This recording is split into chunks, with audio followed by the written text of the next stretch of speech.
On Renmin West Road in Wenzhou stands a shop. Though very ordinary looking, it played a key role in the launch of an era in which the term individual entrepreneur would become familiar to the Chinese people. 好的，好的，这里有现货的，我自己给你整理好。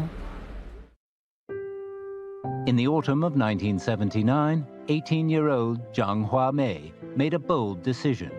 She would go into business for herself.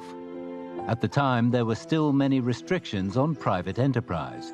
To make ends meet, she would furtively sell buttons and other small daily necessities from a stall in front of her house. But little did she realize that opportunity awaited just around the corner. In December 1980, Zhang Huamei was issued with individual business license number 10101. 24 years later, she learned that she was the first person in China to receive such a license under the reform and opening up.